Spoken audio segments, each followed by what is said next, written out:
Alors, rebonjour à toutes et à tous et bienvenue pour ceux qui nous rejoignent pour ce marathon de lecture. Préparez-vous à faire un voyage dans le temps pendant les 20 minutes qui vont suivre. Nous restons à Paris, mais nous allons être transportés dans les années 1830 en pleine monarchie de Juillet. C'est une période de troubles politiques où la capitale devient un nid d'espions, mais aussi une époque où l'on se tourne de plus en plus vers les sciences occultes. Médiums, séances de spiritisme.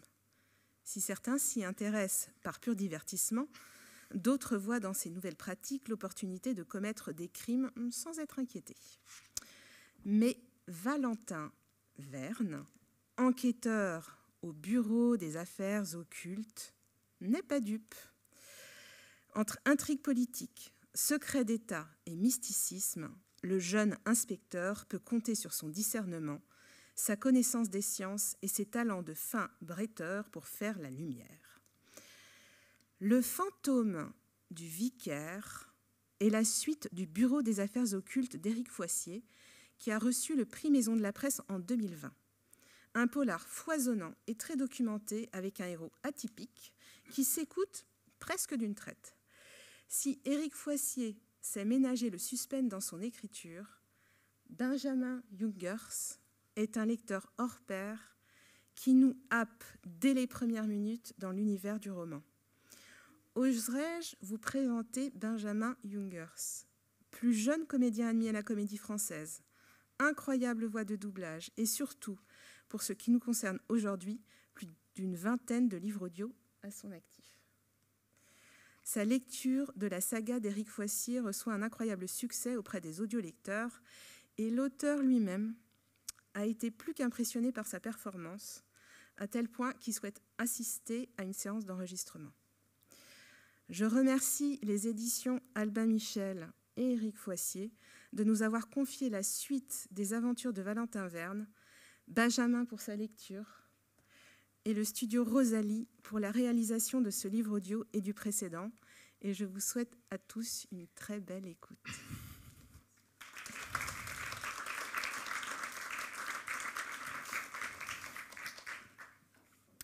Après une telle présentation, il va falloir assurer. Chapitre 2. Une femme en détresse et une chevalière. L'inspecteur se redressa, le cœur battant soudain plus vite, et rajusta son gilet.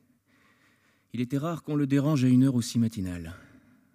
Le braque avait vite compris qu'en arrivant au bureau, son chef avait besoin d'une période de calme pour rassembler ses idées et endosser ce costume de policier qui lui était si peu naturel.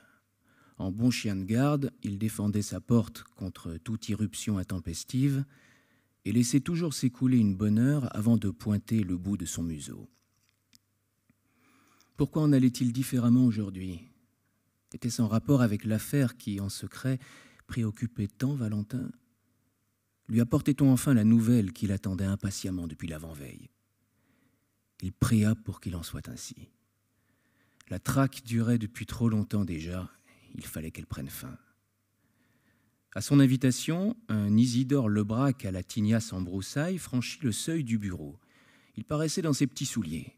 Après avoir salué son chef, il lui tendit d'un geste emprunté un cartel imprimé. Madame Ferdinand d'Orval, domaine de la Hêtraie, Saint-Cloud. Le madame avait été ajouté à l'encre et à la plume.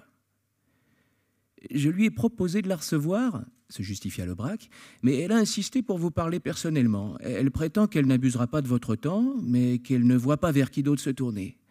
Vous êtes, a-t-elle dit, son seul espoir. De quoi a-t-elle l'air?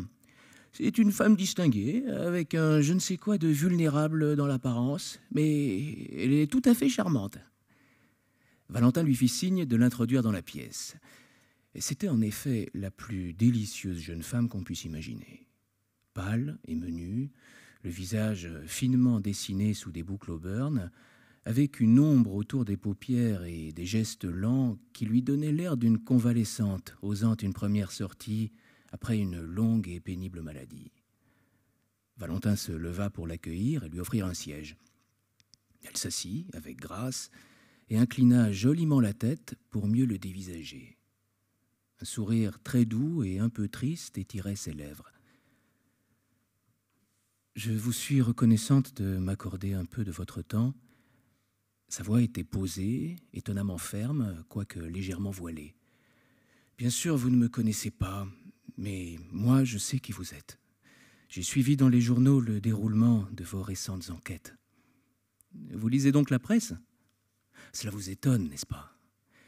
Une femme appartenant à la bonne société n'est pas censée se livrer à de telles activités. Elle doit plutôt se consacrer à ses bonnes œuvres, tenir sa maison, veiller au bien-être de ses proches et, en tout premier lieu, de son mari. Mais c'est précisément ce qui m'amène devant vous aujourd'hui. » Valentin s'efforçait de faire le vide dans sa tête pour mieux se concentrer. Il avait toutefois du mal à détacher son esprit des pensées inquiètes qui l'assaillaient depuis la veille. Quand il reprit la parole, ce fut de façon machinale. « Je vous écoute. Je m'appelle Mélanie Dorval. Je ne pense pas que mon nom soit particulièrement évocateur pour vous. Voilà environ 3 ans déjà que mon époux s'est retiré des affaires et a quitté son hôtel parisien pour un petit domaine familial qu'il possède sur les hauteurs de Saint-Cloud. Le pauvre venait d'être rudement éprouvé par la mort de sa première épouse. Lorsque nous nous sommes rencontrés à cette même époque, il avait perdu le goût de vivre. Seule la présence de sa fille unique, blanche, encore adolescente, l'a empêché alors de commettre l'irréparable. De cela, je suis absolument convaincu. C'est d'ailleurs cette profonde détresse qui m'a d'abord attiré chez lui. Tout ce que je souhaitais, c'était ramener un peu de joie dans ce regard éteint, arracher cet homme bon et aimable à l'attraction du néant. Et je crois pouvoir affirmer que j'y suis parvenu. Du moins jusqu'à ce drame épouvantable survenu l'année dernière. Sa fille unique, encore adolescente, Valentin examina avec davantage d'attention la jeune femme assise en face de lui. Ses vêtements et son chapeau sombre, d'un raffinement distingué, avaient tendance à la vieillir. Mais à bien la regarder, il ne lui donnait pas plus de la trentaine. Cela signifiait que son époux devait avoir au moins 10 à 15 ans de plus qu'elle. La pensée qu'elle le sollicitait pour une vulgaire affaire passionnelle lui effleura l'esprit. Cela le contraria. Si tel était le cas, il allait devoir les conduire. Or, sa beauté fragile, alliée à son regard douloureux, donnait plutôt envie de prendre soin d'elle.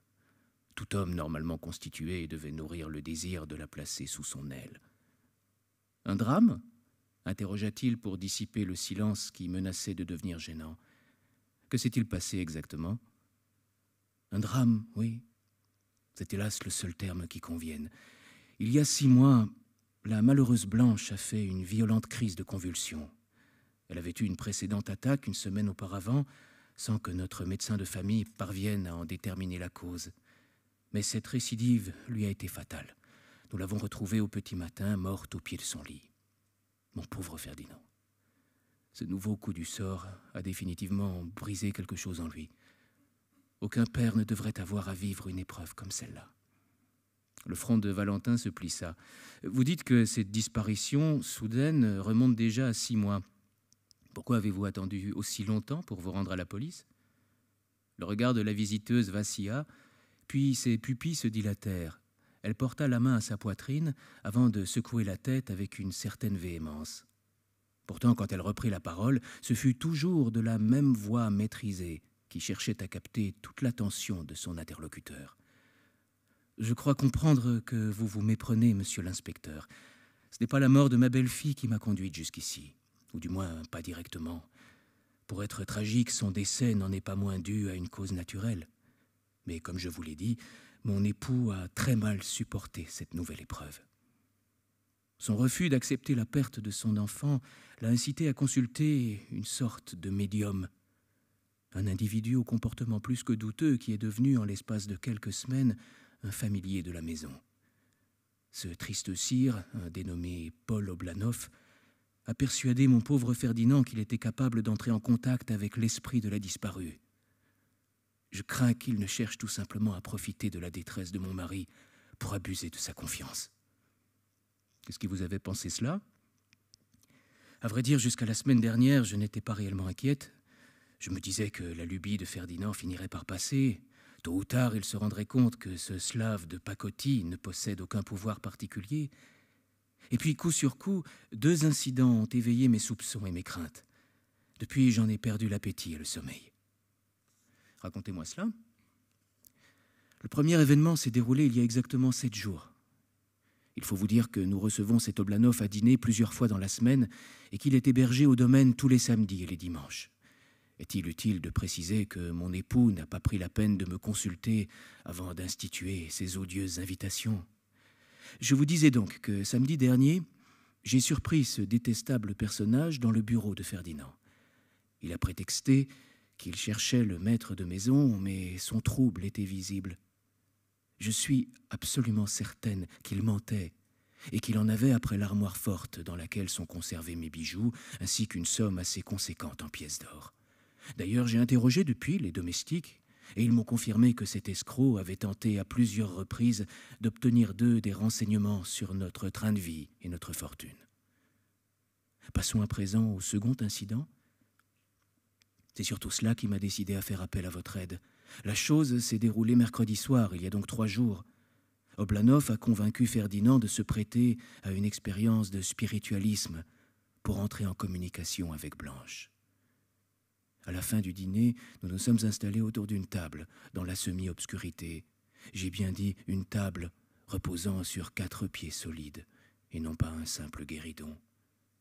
Il y avait là 5 personnes, Oblanov, Ferdinand, moi-même et un couple d'amis de longue date, le baron de Launay et sa moitié. Nous formions un cercle et nos mains s'effleuraient juste au-dessus de la table. Oblanov a murmuré de vagues incantations, puis sa voix s'est élevée pour invoquer Blanche. Plusieurs minutes se sont écoulées sans qu'il obtienne de réponse. Puis, brusquement, un coup très net a ébranlé la table. Pas une simple secousse, non, un véritable coup qui a quasiment soulevé le meuble. Un dialogue s'est alors instauré, Oblanov posait les questions et l'esprit de Blanche répondait, 1 coup pour oui et 2 coups pour non. Cela a bien duré une dizaine de minutes. Cet Oblanov n'aurait-il pas pu tout simplement ébranler la table avec ses genoux? Impossible. Il se tenait entre mon mari et moi, et je l'avais à l'œil. S'il avait bougé les jambes, je l'aurais forcément remarqué. Qui plus est, je doute qu'il lui aurait été possible de donner une telle impulsion à la table en procédant de cette manière.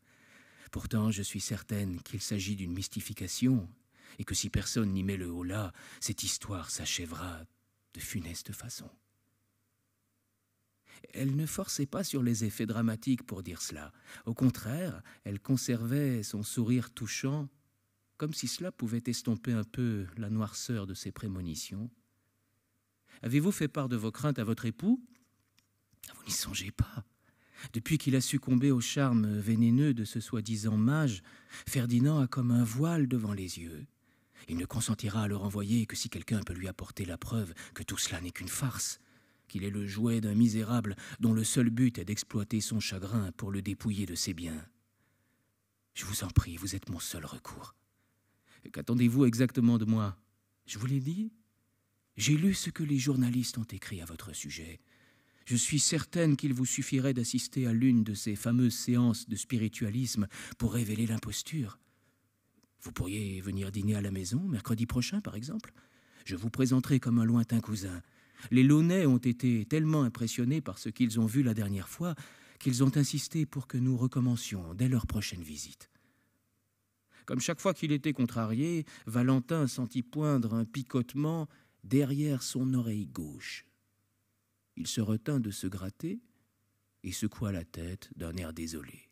La chose m'est malheureusement impossible. Je suis actuellement accaparé par une autre affaire dont le dénouement proche réclame tout mon temps et toute mon attention. À ces mots, une moue poignante déforma le visage de papier mâché de Mélanie Dorval. Sa déception faisait peine à voir. Touché plus qu'il ne l'aurait cru possible, l'inspecteur baissa aussitôt pavillon et désigna le petit Lebrac qui était demeuré en retrait, attentif, debout près de la porte. Cependant, mon adjoint pourra me remplacer avantageusement. Ses capacités d'observation sont aussi aiguisées que les miennes. Aucun détail n'échappera à sa vigilance et il me fera un compte-rendu complet à son retour. En fonction de son rapport, j'aviserai de la conduite à adopter. » Un sourire radieux accueillit ces dernières paroles. La visiteuse semblait prête à battre des mains tellement elle était soulagée. Pour le coup, elle faisait maintenant beaucoup plus jeune qu'à son arrivée. « C'est merveilleux !» s'exclama-t-elle. « J'avais tellement peur que vous ne me preniez pour une folle. Mais me voilà désormais tout à fait rassuré. Quand vous aurez démasqué ce charlatan, je ne doute pas que Ferdinand le chassera sans le moindre état d'âme. » Valentin tendit les mains, paume en avant, donnant l'impression de vouloir contenir cette manifestation de joie spontanée. Puis il se leva, comme pour signifier que l'entrevue était terminée, avant de paraître se souvenir d'un détail sans importance. « Une dernière chose, avant que vous ne partiez, » ajouta-t-il d'un ton égal. « Pourriez-vous me décrire la chevalière de ce mystérieux médium ?» Mélanie Dorval ouvrit de grands yeux étonnés et marqua un temps d'hésitation. L'inspecteur la sentit sur le point de manifester oralement sa surprise, mais elle se maîtrisa et son visage redevint lisse et impénétrable. « Maintenant que vous m'y faites penser, » répondit-elle, les sourcils légèrement froncés, « c'est vrai que ce bijou est assez remarquable. Une grosse bague qu'il arbore au majeur de la main gauche, avec d'étranges signes gravés, 7 cercles entrelacés formant 3 paires autour d'une rosace centrale unique. Il s'agit là sans le moindre doute de symboles chimiques, commenta doctement Valentin. Si je ne m'abuse, ces cercles et cette rosace représentent les 7 métaux planétaires. Au centre, le soleil, qui marque l'or, tout autour, le vif argent de Mercure, en quoi se transmue aisément l'étain de Jupiter. Au plus haut, Saturne du plomb s'oppose à la Lune de l'argent, mais lui correspond tout aussi bien. Comme se correspondent Mars du fer et Vénus de l'airain. « Vous m'impressionnez », murmura la jeune femme, dont les traits à présent marquaient de nouveau une forme d'indécision. « Mais tout cela dépasse mon entendement. Est-ce vraiment si important ?» Valentin ne répondit pas tout de suite. Il contourna lentement son bureau pour accompagner sa visiteuse jusqu'à la porte. Au moment où il posait la main sur la poignée, il laissa tomber, en détachant nettement chaque syllabe, « Je suis presque certain que cette chevalière est la clé de tout. Allons, vous pouvez partir tranquille. Si j'ai vu juste, cette petite affaire devrait être réglée rapidement à votre entière satisfaction. Je vous en donne ma parole. » « Comment avez-vous fait cela, monsieur ?»« Quoi donc, Isidore ? » ?»« Je parle de la bague, bien sûr. Comment avez-vous pu deviner ? C'est tout bonnement stupéfiant. » L'écho des pas de Mélanie Dorval ne s'était pas encore éteint dans la cage d'escalier que le petit Lebrac laissait éclater son enthousiasme et pressait son supérieur de questions. Valentin haussa les épaules d'un air faussement modeste. « Je ne vois pas ce qu'il y a là de si extraordinaire, dit-il. »« Vous ne voyez pas, vraiment ?» insista son jeune adjoint avec ironie. « Alors, vous plaisantez, inspecteur. Comment... Voilà une femme qui vous fait part de ses soupçons quant à un parfait inconnu dont elle ne vous donne que le nom, et vous lui parlez d'emblée de sa chevalière. Et elle vous livre de l'objet une description des plus succinctes, et vous en déchiffrez immédiatement la symbolique. Et pour couronner le tout, vous affirmez tranquillement que ce bijou est l'instrument qui va vous permettre d'apporter une solution à son problème. À sa place, ne vous connaissant pas, j'aurais cru que vous vous moquiez de moi. » Valentin posa une main amicale sur l'épaule du rouquin. « Et tu aurais eu grand tort, mon cher Isidore. À l'écoute du récit de cette charmante Madame Dorval, j'ai simplement hasardé une hypothèse qui s'est révélée exacte. »« Attendez !» le coupa Lebrac avec excitation. « Ne dites rien, laissez-moi deviner. Vous connaissiez cette bague ?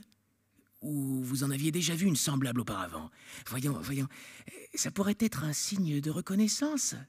La marque de l'appartenance de ce Paul Oblanov à une bande de vauriens à laquelle vous avez déjà eu affaire. Soyez chic, chef, dites-moi si je m'approche de la vérité. » L'inspecteur ne répondit pas tout de suite. Il attrapa sur son bureau une boîte joliment incrustée de nacre, l'ouvrit et la présenta à son vis-à-vis. Elle contenait de minces et coûteux cigares, dont le délicat parfum poivré chatouillait agréablement les narines. « Prends-en un, Isidore. Cela te fera le plus grand bien.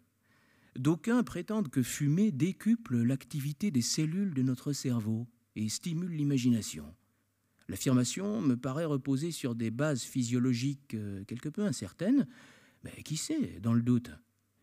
Ouais, autrement dit, je patauge dans le potage. Valentin alluma les 2 cigares, puis regagna sa chaise d'où il contempla avec intérêt une volute de fumée montant vers le plafond. Je ne l'aurais pas exprimé en des termes aussi triviaux, mais force est de reconnaître que tu es loin du compte. Nous voilà donc revenus à ma première question, insista Lebraque en se retenant de tousser après avoir tiré maladroitement sur son cigare. Comment avez-vous fait cela? Je viens de te le dire, une simple supposition qui a fait mouche. Suis un peu mon raisonnement. Point n'est besoin d'être grand expert en médecine pour savoir que les morts ne se relèvent pas de leur tombe et ne font pas la causette aux vivants. Le spiritualisme, si à la mode ces temps-ci chez les anglo-saxons, est une bouffonnerie. Par conséquent, notre Oblanov est forcément un charlatan comme tous ses semblables. La séance qui a tant impressionné notre visiteuse était nécessairement truquée. Mais elle nous a assuré elle-même qu'elle était sur le qui-vive, remarqua naïvement Lebraque. Elle prétend n'avoir pas quitté Oblanov des yeux. Sauf que son attention s'est portée au mauvais endroit. Elle s'est focalisée sous la table, alors que tout se passait au-dessus. C'est un truc employé par certains initiés en Amérique, une méthode infaillible pour faire parler les esprits et mouvoir les tables, bien plus efficace et impressionnante que le banal coup de genou par-dessous. Il suffit de fixer dans le bois du plateau une petite vis pliée en équerre.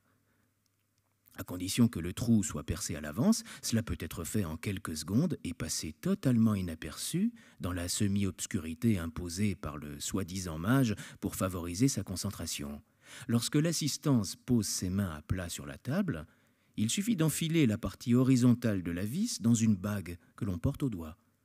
Cela assure une prise discrète et excellente. Le reste relève d'un simple jeu d'acteur. Vous faites semblant de chercher à maîtriser les écarts de la table, alors qu'en réalité, vous les provoquez. Un sourire béat s'épanouit sur le visage de Lebraque. Stupéfiant. Donc, quand vous avez parlé d'une chevalière, je n'ai fait que lancer un hameçon au hasard. Et la réponse de Mélanie Dorval a confirmé que j'avais probablement vu juste. Mais le chaton de la bague, comment avez-vous pu le déchiffrer aussi rapidement? De la simple logique, Isidore. Un individu qui se prétend détenteur de pouvoirs surnaturels s'intéresse forcément aux sciences occultes, et en tout premier lieu à l'astrologie et à l'alchimie, qui entretiennent des rapports fort étroits. Moi-même, je possède quelques rudiments dans ces domaines. La figure des 7 cercles représentant métaux et planètes est loin d'être rare. Tu pourras en contempler une fameuse représentation à quelques pas d'ici, sur le portail de la Vierge et de la cathédrale Notre-Dame. Les cercles apparaissent sur un sarcophage au niveau de la corniche médiane. Isidore hocha la tête, visiblement impressionné par les facultés de déduction et les connaissances de son chef. Toutefois, un détail le tracassait encore.